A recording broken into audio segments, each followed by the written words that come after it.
today on what I think are currently the two most important tools, which are supervised learning and generative AI. So supervised learning is very good at labeling things, or very good at computing input to output or A to B mappings. Given input A, give me an output B. For example, given an email, we can use supervised learning to label it as spam or not spam. The most lucrative application of this that I've ever worked on is probably online advertising, where given an ad, we can label if a user is likely to click on it and therefore show more relevant ads. For self-driving cars, given the sensor readings of a car, we can label it with where are the other cars. One project that my team at AIFN worked on was ship route optimization, where given a route that the ship is taking or considering taking, we can label that with how much fuel we think those will consume and use this to make ships more fuel efficient. Did a lot of work in automated visual inspection in factories. So you can take a picture of a smartphone that was just manufactured and label, is there a scratch or any other defect in it? Or if you want to build a restaurant review reputation monitoring system, you can have a little piece of software that looks at online restaurant reviews and labels that as positive or negative sentiment. So one cool thing about supervised learning is that it's not useful for one thing. It's useful for all of these different applications and many more besides. Let me just walk through, concretely the workflow of one example of a supervised learning labeling things kind of project. If you want to build a system to label restaurant reviews, you then collect a few data points, or collect a data set where it say, the pastrami sandwich, great. They say that is positive, servos is slow, that's negative. My favorite chicken curry, that's positive. And here I've shown 3 data points, but if you're building this, you may get thousands of data points like this, or thousands of training examples, we call it. And the workflow of a machine learning project, of an AI project, is you get labeled data, maybe thousands of data points. Then you have an AI engineering team train an AI model to learn from this data. And then finally, you would find maybe a cloud service to run the trained AI model. And then you can feed it, best multi I've ever had, and that's positive sentiment. And so I think the last decade was maybe the decade of large-scale supervised learning. What we found starting about 10, 15 years ago was if you were to train a small AI model, so train a small neural network or small deep learning algorithm, basically a small AI model, maybe not on a very powerful computer, then as you fed it more data, its performance would get better for a little bit, but then it would flatten out, it would plateau, and it would stop being able to use the data to get better and better. But if you were to train a very large AI model, lots of compute on maybe powerful GPUs, then as we scaled up the amount of data we gave the machine learning model, its performance would kind of keep on getting better and better. So this is why when I started and led the Google Brain team, the primary mission that I directed the team to solve at the time was let's just build really, really large neural networks that we then fed a lot of data to, and that recipe fortunately worked. And I think the idea of driving large compute and large scale of data, that recipe's really helped us, driven a lot of AI progress over the last decade. So if that was the last decade of AI, I think this decade is turning out to be also doing everything we had in supervised learning, but adding to it the exciting tool of generative AI. So many of you, maybe all of you, will have played with ChatGPT and Bard and so on, but just given a piece of text, which you call a prompt, like I love eating. If you run this multiple times, maybe you get bagels with cream cheese, or my mother's meatloaf, or Ultra Friends, and the AI system can generate output like that. Given the amounts of buzz and excitement about generative AI, I thought I'd take just half a slide to say a little bit about how this works. So it turns out that generative AI, at least this type of text generation, the core of it is using supervised learning that inputs output mappings to repeatedly predict the next word. And so if your system reads on the internet a sentence like, my favorite food is a bagel with cream cheese and lox, then this is translated into a few data points where if it sees my favorite food is A, in this case, try to guess that the right next word was bagel, or my favorite food is a bagel, try to guess next word is with, and similarly, if it sees that, in this case, the right guess for the next word would have been cream. So by taking text that you find on the internet or other sources, and by using this input-output supervised learning to try to repeatedly predict the next word, if you train a very large AI system on hundreds of billions of words, or in the case of the largest models, now more than 1 trillion words, then you get a large language model like ChatGPT. And there are additional other important technical details. I talked about predicting the next word. Technically, these systems predict the next subword or part of a word called a token. And then there are other techniques like RLHF for further tuning the AI output to be more hopeful, honest, and harmless. But at the heart of it is this using supervised learning to repeatedly predict the next word. That's really what's enabling the exciting, really fantastic progress on large language models. So while many people have seen large language models as a fantastic consumer tool, you can go to a website like ChatGPT's website or Bard's or other large language models and use it. I think it's a fantastic tool. There's one of the trends I think is still underappreciated, which is the power of large language models, not just as a consumer tool, but as a developer tool. So it turns out that there are applications that used to take me months to build that a lot of people can now build much faster by using a large language model. So specifically, the workflow for supervised learning, building the restaurant review system, say, would be that you need to get a bunch of labeled data, and maybe that takes a month to get a few thousand data points. And then have an AI team train and tune and really get optimized performance on your AI model. Maybe that'll take 3 months. Then find a cloud service to run it, make sure it's running robustly, make sure it's ruggedized. Maybe that'll take another 3 months. So a pretty realistic timeline for building a commercial-grade machine learning system is like 6 to 12 months, right? And so teams I've led will often take roughly 6 to 12 months to build and deploy these systems, and some of them turned out to be really valuable, but this is a realistic timeline for building and deploying a commercial-grade AI system. In contrast with prompt-based AI, where you write a prompt, this is what the workflow looks like. You can specify a prompt that takes maybe minutes or hours, and then you can deploy it to the cloud, and that takes maybe hours or days. So there are now certain AI applications that used to take me, literally 6 months, maybe a year to build, that many teams around the world can now build in maybe a week. And I think this is already starting, but the best is still yet to come. This is starting to open up a flood of a lot more AI applications that can be built by a lot of people. So I think many people still underestimate the magnitude of the flood of custom AI applications that I think is going to come down the pipe. Now, I know you probably were not expecting me to write code in this presentation, but that's what I'm going to do. So it turns out this is all the code I need in order to write a sentiment classifier. So I'm gonna, some of you will know Python, I guess, import some tools from OpenAI, and then I have this prompt that says, classify the text below, delimited by 3 dashes as having either a positive or negative sentiment. I don't know, I had a fantastic time at Stanford GSB, not only learned a lot and also made great new friends. All right, so that's my prompt, and now I'm just gonna run it. And I've never run it before, so I really hope thank goodness we got the right answer.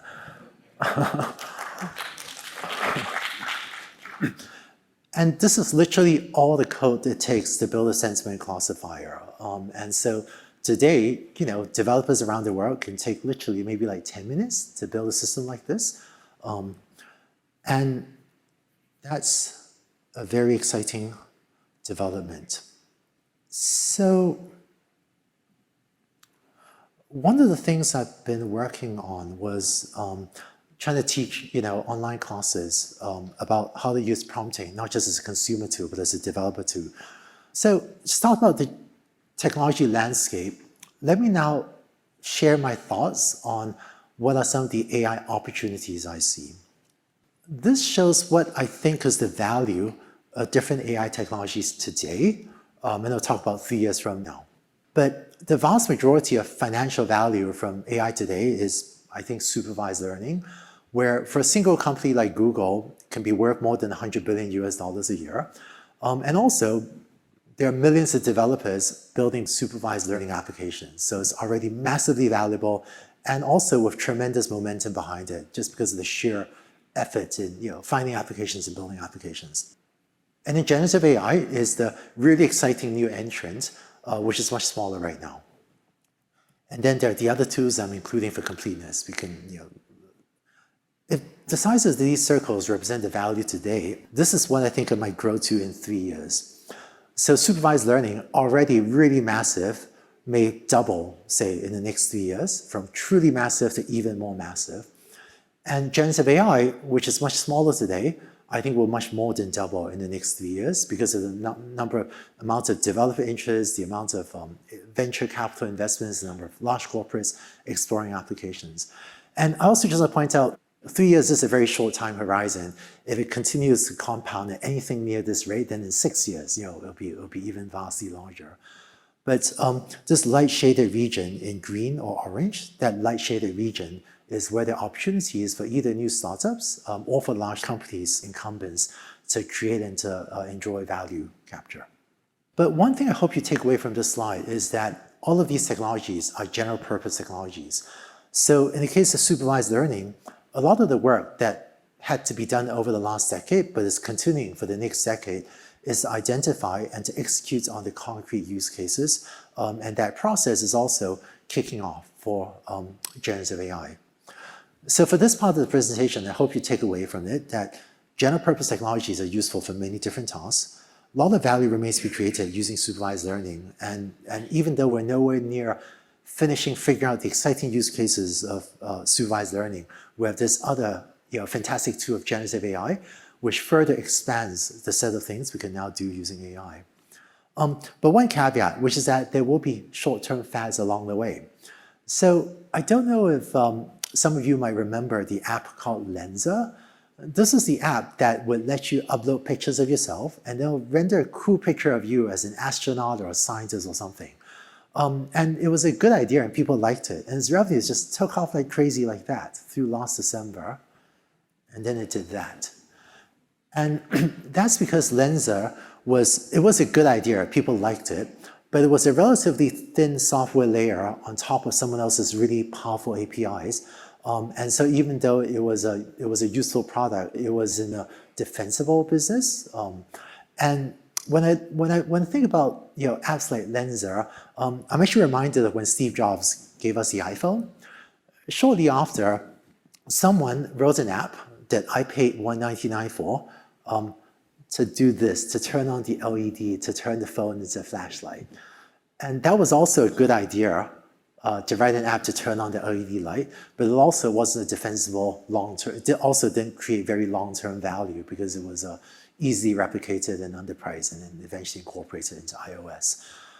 But with the rise of iOS, with the rise of iPhone, someone also figured out how to build things like Uber and Airbnb and Tinder, the very long-term, very defensible businesses that created sustaining value. And I think with the rise of generative AI or the rise of new AI tools, I think what excites me is the opportunity to create those really deep, really hard applications that hopefully can create very long-term value. So the first trend I want to share is AI as a general purpose technology, and a lot of the work that lies ahead of us is to find the very diverse use cases and to build them. There's a second trend I want to share with you, which relates to why AI isn't more widely adopted yet. It feels like a bunch of us have been talking about AI for like 15 years or something, but if you look at where the value of AI is today, a lot of it is still very concentrated in consumer software internet, right? Once you go outside, tech or consumer software internet, there's some AI adoption, but it all feels very early. So why is that? It turns out if you were to take all current and potential AI projects and sort them in decreasing order of value, then to the left of this curve, the head of this curve, are the multi-billion-dollar projects like advertising or web search or for e-commerce, product recommendations for a company like Amazon. And it turns out that about 10, 15 years ago, various of my friends and I, we figured out a recipe for how to hire, say, 100 engineers to write one piece of software to serve more relevant ads and apply that one piece of software to 1 billion users and generate massive financial value. So that works. But once you go outside consumer software internet, hardly anyone has 100 million or 1 billion users that you can write and apply one piece of software to. So once you go to other industries, as we go from the head of this curve on the left over to the long tail, these are some of the projects I see and I'm excited about. I was working with a pizza maker that was taking pictures of the pizza they were making because they needed to do things like make sure that the cheese is spread evenly.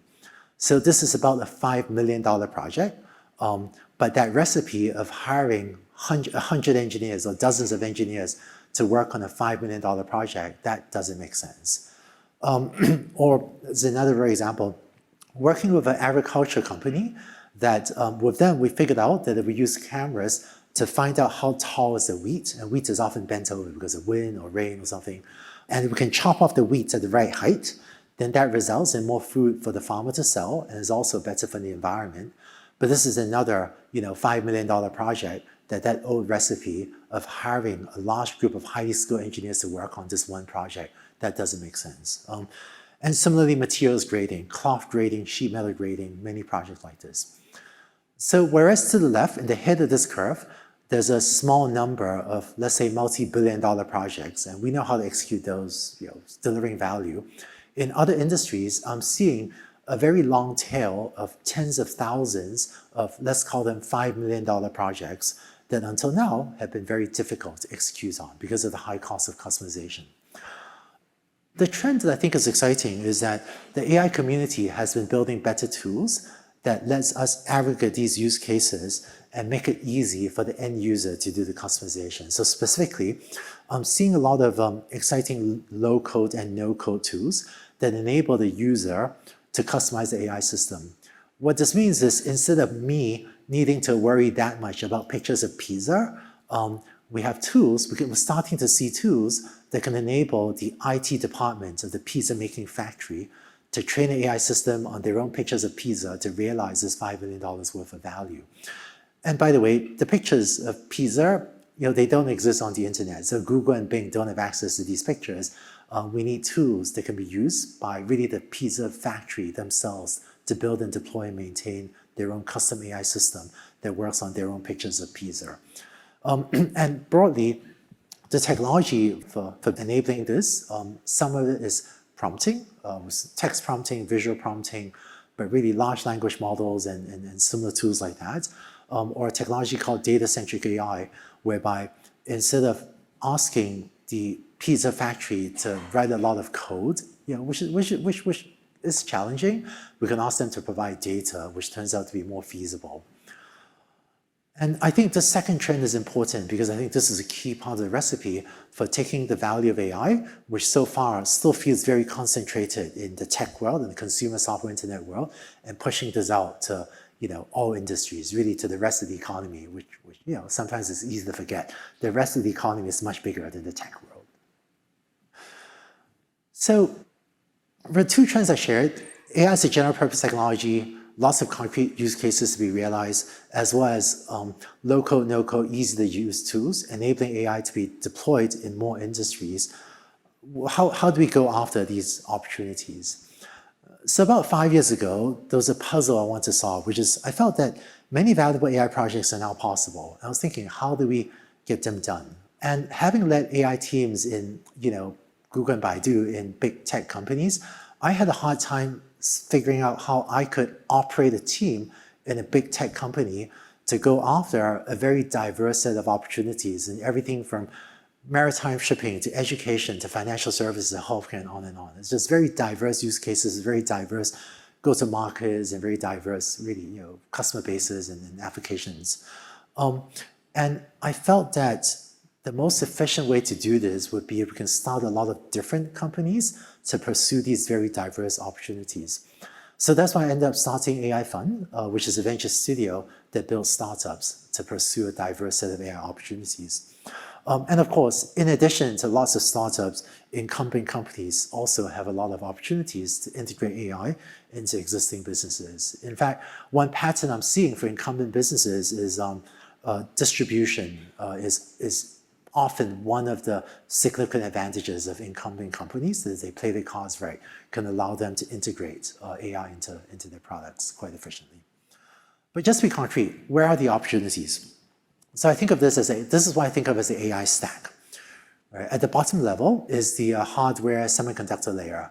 Fantastic opportunities there, but very capital intensive, very concentrated. So it needs a lot of resources, relatively few winners. So some people can and should play there. I personally don't like to play there myself. There's also the infrastructure layer. Also fantastic opportunities, but very capital intensive, very concentrated. So I tend not to play there myself either. And then there's the developer tool layer. What I showed you just now was I was actually using OpenAI's API as a developer tool. And then I think the developer tool sector is hyper competitive. Look at all the startups chasing OpenAI right now, but there will be some mega winners. And so I sometimes play here, but primarily when I think of a meaningful technology advantage, because I think that earns you the right or earns you a better shot at being one of the mega winners. And then lastly, even though a lot of the media attention and the buzz is in the infrastructure and developer tooling layer, it turns out that that layer can be successful only if the application layer is even more successful. And we saw this with the rise of SaaS as well. A lot of the buzz and excitement is on the technology, the tooling layer, which is fine, nothing wrong with that. But the only way for that to be successful is that the application layer is even more successful so that, frankly, they can generate enough revenue to pay the infrastructure and the tooling layer. So actually, let me mention one example. Armor.ai, I was actually just texting the CEO yesterday, but Armor.ai is a company that we built that uses AI for romantic relationship coaching, right? And just to point out, I'm an AI guy, and I feel like I know nothing really about romance. And if you don't believe me, you can ask my wife. She will confirm that I know nothing about romance. But when we want to build this, we wanted getting together with the former CEO of Tinder, Renate Nyborg, and with my team's expertise in AI and her expertise in relationships. Because she ran Tinder, she knows more about relationships than I think anyone I know. We're able to build something pretty unique using AI for kind of romantic relationship mentoring. And the interesting thing about applications like these is when we look around, how many teams in the world are simultaneously expert in AI and in relationships? And so at the application layer, I'm seeing a lot of exciting opportunities that seem to have a very large market, but where the competition set is very light relative to the magnitude of the opportunity. It's not that there are no competitors, but it's just much less intense compared to the developer tool or the infrastructure layer, say. And so because I've spent a lot of time iterating on a process of building startups, what I'm going to do is just very transparently tell you the recipe we've developed for building startups. And so after many years of iteration and improvement, this is how we now build startups. My team's always had access to a lot of different ideas, internally generated, ideas from partners. And I want to walk through this with one example of something we did, which is a company, Bearing AI, which uses AI to make ships more fuel efficient. So this idea came to me when a few years ago, a large Japanese conglomerate called Mitsui, that is a major shareholder and sort of operates major shipping lines.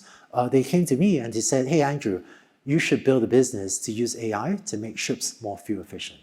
And the specific idea was, think of it as a Google Maps for ships. We can suggest to a ship or tell a ship how to steer so that you still get to your destination on time, but using, it turns out, about 10% less fuel.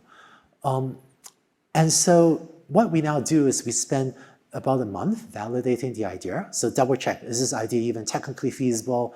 And then talk to prospective customers to make sure that there's a market need. So we spend up to about a month doing that. And if it passes this stage, then we will go and recruit a CEO to work with us on the project. When I was starting out, I used to spend a long time working on the project myself before bringing on a CEO, but after iterating, we realized that bringing on a leader at the very beginning to work with us, it reduces a lot of the burden of having to transfer knowledge or having a CEO come in and having to revalidate whether we discovered. So the process is, we've learned much more efficient. We just bring in the leader at the very start. And so in the case of Bearing AI, we found a fantastic CEO, Dylan Kyle, who's a repeat entrepreneur, one successful exit before. And then we spent 3 months, 6 two-week sprints to work with them to build a prototype as well as do deep customer validation. If it survives this stage, and we have about a 2/3, 66% survival rate, we then write the first check-in, which then gives the company resources to hire an executive team, build the key team, get the MVP working, minimum viable product working, and get some real customers. And then after that, hopefully then successfully raises additional external rounds of funding and can keep on growing and scaling. So I'm really proud of the work that my team was able to do to support Mitsui's idea and Dylan Kao as CEO. And today, there are hundreds of ships on the high seas right now that are steering themselves differently because of Bering AI. And 10% fuel savings translates to rough order of magnitude, maybe $450,000 in savings in fuel per ship per year. And of course, it's also, frankly, quite a bit better for the environment. And I think this startup, would not have existed if not for Dylan's fantastic work, and then also, Mitsui bringing this idea to me. And I like this example because this is another one. Is like, this is a startup idea that, just to point out, I would never have come up with myself, right? Because, I've been on a boat, but what do I know about maritime shipping? But it's the deep subject matter expertise of Mitsui that had this insight, together with Dylan and then my team's expertise in AI that made this possible. And so as I operate in AI, one thing I've learned is my swim lane is AI, and that's it, because I don't have time. It's very difficult for me to be expert in maritime shipping and romantic relationships and healthcare and financial services and on and on and on. And so I've learned that if I can just help get accurate technical validation, and then use AI resources to make sure the AI tech is built quickly and well. And I think we've always managed to help the companies build a strong technical team. Then partnering with subject matter experts often results in exciting new opportunities. And I want to share with you one other weird aspect of one other weird lesson I've learned about building startups, which is I like to engage only when there's a concrete idea. And this runs counter to a lot of the advice you hear from the design thinking methodology, which often says, don't rush to solutioning, right? Explore a lot of alternatives before you do a solution. Honestly, we tried that. It was very slow. But what we've learned is that at the ideation stage, if someone comes to me and says, hey, Andrew, you should apply AI to financial services. Because I'm not a subject matter expert in financial services, it's very slow for me to go and learn enough about financial services to figure out what to do. I mean, eventually you could get to a good outcome, but it's a very labor-intensive, very slow, very expensive process for me to try to learn industry after industry. In contrast, one of my partners wrote this idea as a tongue-in-cheek, not really seriously, but let's say the concrete idea is, buy GPT, let's eliminate commercials by automatically buying every product advertised in exchange for not having to see any ads. It's not a good idea, but it is a concrete idea. And it turns out concrete ideas can be validated or falsified efficiently. They also give a team a clear direction to execute. And I've learned that in today's world, especially with the excitement and buzz and exposure to AI of a lot of people, it turns out that there are a lot of subject matter experts in today's world that have deeply thought about a problem for months, sometimes even 1 or 2 years, but they've not yet had a build partner. And when we get together with them and they share the idea with us, it allows us to work with them to very quickly go into validation and building. And I find that this works because there are a lot of people that have already done the design thinking thing of exploring a lot of ideas and winning down to really good ideas. And I find that there's so many good ideas sitting out there that no one is working on, that finding those good ideas that someone has already had and wants to share with us and wants to build partner for, that turns out to be a much more efficient engine. So before I wrap up, we'll go to question second. Just a few slides to talk about risk and social impact. So AI is a very powerful technology. To state something you probably guess, my teams and I, we only work on projects that move humanity forward. And we have multiple times killed projects that we assess to be financially sound.